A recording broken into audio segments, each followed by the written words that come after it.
بسم اللہ الرحمن الرحیم۔ السلام علیکم۔ ابن العربی فاؤنڈیشن میں خوش آمدید۔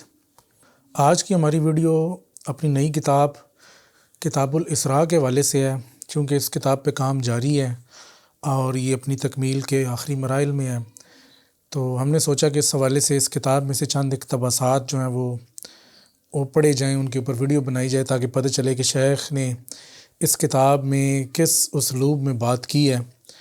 تو یہ اسی حوالے سے یہ ویڈیو ہے، بلکہ آپ یہ کہہ لیں کہ اس کتاب کے حوالے سے یہ کوئی پہلی ویڈیو ہے کہ جس میں اس کی کچھ اقتباسات جو ہیں وہ پڑھ کے سنائے جا رہے ہیں۔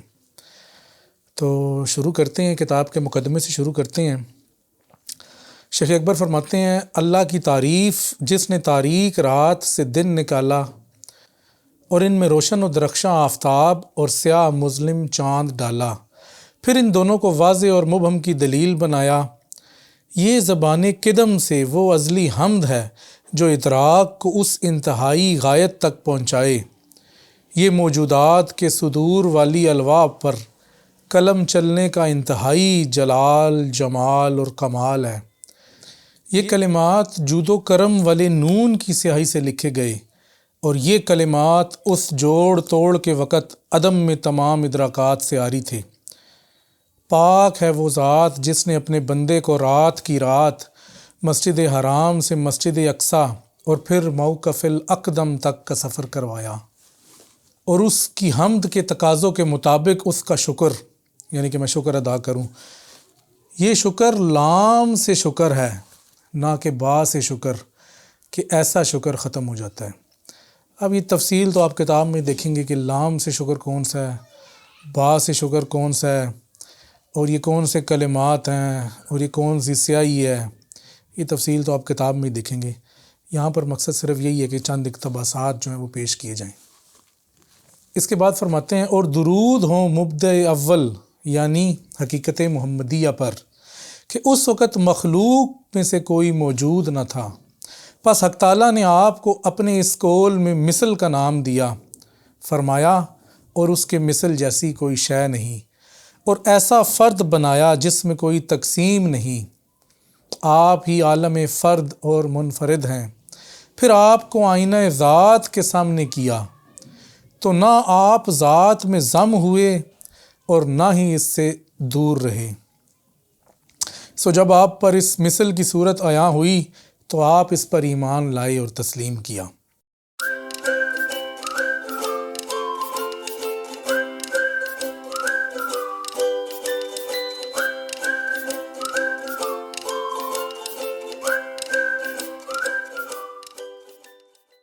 آگے فرماتے ہیں: اما بعد، اس کتاب میں میرا قصد صوفیاء کی جماعت ہے کہ یہی عقلی معارج، روحانی مقامات، الہی اسرار اور عالی قدسی مراتب والے لوگ ہیں۔ میں نے اس کتاب کا نام کتاب معراج در مقام اسرا رکھا۔ یہ عالم کائنات سے موقف الہیہ کے سفر کی ترتیب وار مختصر داستان ہے۔ اس میں نے بتایا کہ عناصر کا لباس اتارنے سے ان کے جواہر تک رسائی کیسے ملتی ہے، جن کے اہل بصیرت و شعور متلاشی ہیں، اور حجابات اٹھنے کی اس معراج میں عجیب و غریب مقامات کا ظہور کیسے ہوتا ہے۔ اسی طرح میں نے بعض مقامات کے نام بھی لیے اور اس مقام تک پہنچا جس کا نام نہیں لیا جاتا کہ اس کا اظہار اشارے اور علم سے ممکن نہیں۔ مزید فرماتے ہیں: یہ وارثین کی روحانی معراج ہے، یہ انبیاء و مرسلین کی سنت ہے، یہ ارواح کی معراج ہے نہ کہ اجسام کی، اور یہ قدسی نفوس کا سفر ہے نہ کہ جسمانی حیاکل کا۔ یہ قلب کا مشاہدہ ہے نہ کہ ظاہر چشم کا، یہ معنی کے افلاک پر معرفت، ذوق اور تحقیق کا سفر ہے نہ کہ وجودی حصی سماوات میں مسافت راہ اور طریق کا۔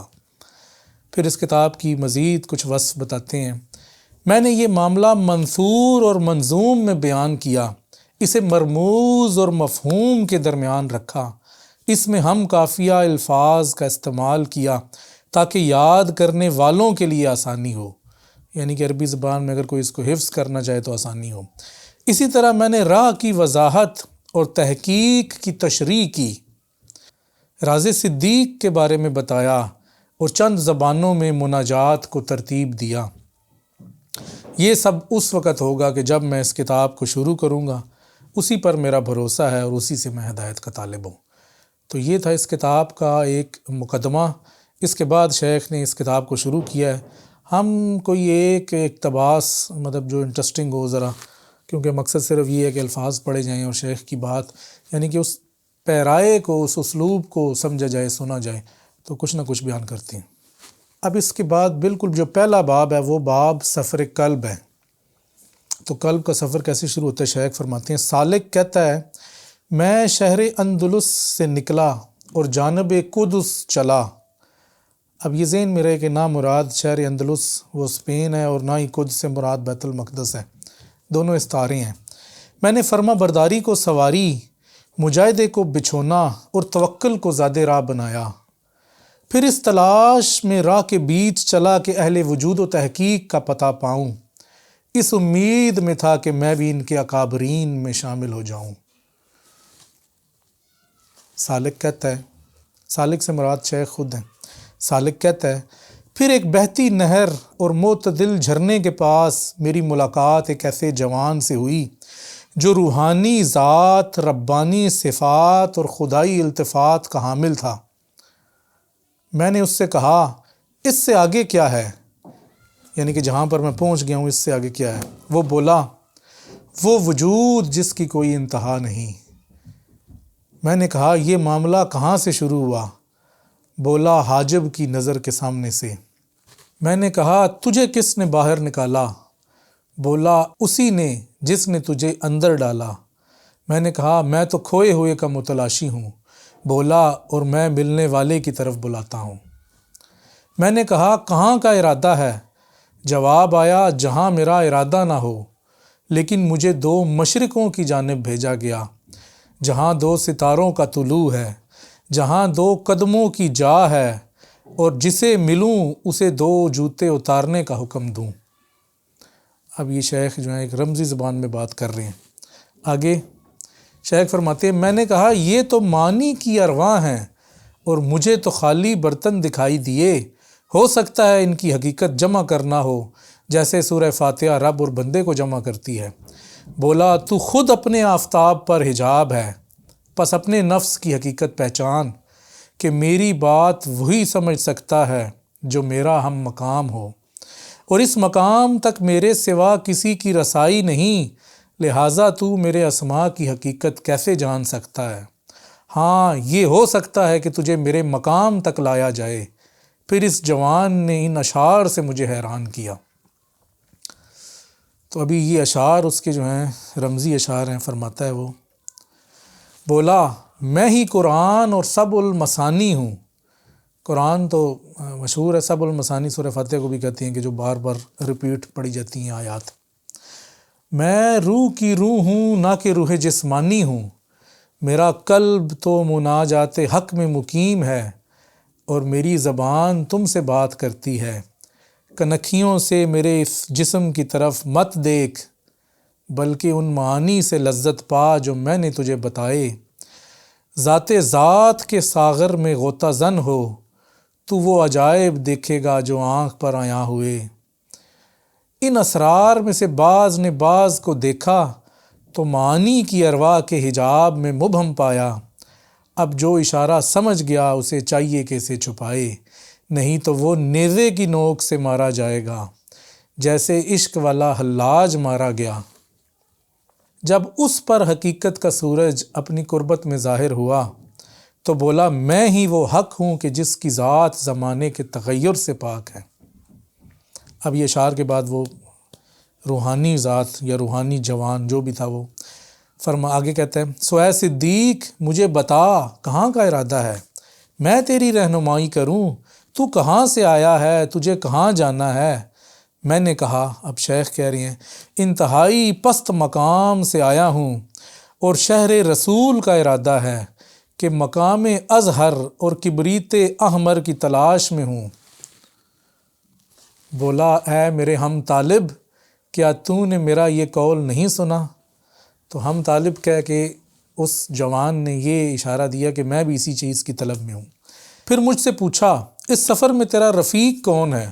میں نے کہا درست عقل اور پاک خبر۔ بولا یہی اعلیٰ رفیق ہے جو تجھے روشن ٹھکانے تک پہنچائے گا۔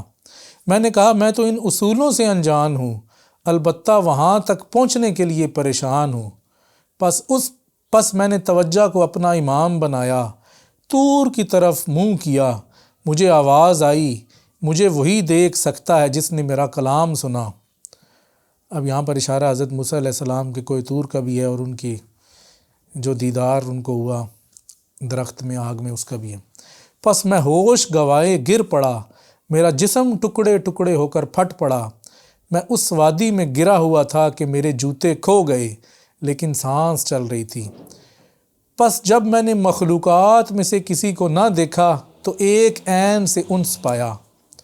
اب یہاں سے ایک نیا چیپٹر شروع ہو رہا ہے، مطلب یہ منظر اب تبدیل ہو رہا ہے۔ یہ جو پہلی ملاقات تھی جوان سے، اب اس کے بعد ایک نئی، وہ ختم ہو گیا، اب ایک عین، جو عین شیخ نے پائی ہے، اب اس سے جو بات چیت ہے وہ کیا ہے۔ اس کا نام اس کا عنوان ہے باب عین الیقین۔ تو یہ یقین کی عین ہے کوئی۔ سالک کہتا ہے اس عین نے مجھے پکارا، اے جوان کدھر کو چلے؟ میں نے کہا امیر سے ملنے۔ بولی پہلے کاتب اور وزیر کی خدمت تو کرو کہ وہی تجھے تیری مراد تک پہنچائیں گے، تجھے تیرے اعتقاد کی حقیقت دکھائیں گے۔ میں نے کہا کاتب اور وزیر کہاں ملیں گے؟ عین بولی جب تو اس جسمانی تخت سے اترے گا، اپنی حقیقت پر مطلع ہوگا، خواہشات کی چادر اتارے گا، الہی امانت کا لباس اوڑھے گا، اور جب تو حضرت فرق اور دوئی میں ٹھہرے گا، کیونکہ واحد کو تو واحد سے دیکھتا ہے، وہاں غائب اور شاہد ملتے ہیں۔ اس کا غائب ہونا تیرا اس سے محجوب ہونا ہے، اور اس حجاب سے وزیر تیری امداد کرتا ہے۔ آگے وہ عین بولتی ہے یہ اس کی زمین و آسمان میں اس کا خلیفہ ہے، یہ اس کی اسماء و صفات کے اسرار کا عالم ہے۔ تمام فرشتوں نے اسی کے آگے سر جھکایا، لیکن اس نے اسے لعین ابلیس کے سجدے سے بچایا۔ پس حسد اور انکار کا مارا، یعنی شیطان دھتکارا گیا، اور خلیفہ عہد باقی رہا۔ یہی بادشاہ اور خلیفہ ہے، یہی جامع اوصاف شریفہ ہے۔ اگر تو اس تک پہنچا اور اس کا مہمان بنا تو وہ تیری تکریم کرے گا، تیری حفاظت اور بچاؤ کرے گا، اور تجھے تیرے آقا تک پہنچائے گا۔ تو اب یہ عین نے شیخ کو ایک خلیفہ کی راہ بتا دی ہے کہ اب تو خلیفہ تک پہنچ، پھر خلیفہ تجھے آگے حق تک پہنچائے گا۔ اس کے بعد جو اگلا عنوان ہے وہ ہے صفت روح کلی۔ تو وہ ہم نیکسٹ ویڈیو میں دیکھتے ہیں، کیونکہ یہ ویڈیو کافی لمبی ہو گئی ہے۔ تو فی الحال کے لیے اجازت دیجیے، اگلی ویڈیو میں ہم یہ دیکھتے ہیں کہ صفت روح کلی کے بارے میں شیخ کتاب الاسراء میں کیا الفاظ لے کر آئے ہیں، اور کس حد تک یہ جو ہے وہ ایک دلچسپ مکالمہ ہے۔ تو اس وقت تک کے لیے آپ سے اجازت۔ السلام علیکم ورحمۃ اللہ وبرکاتہ۔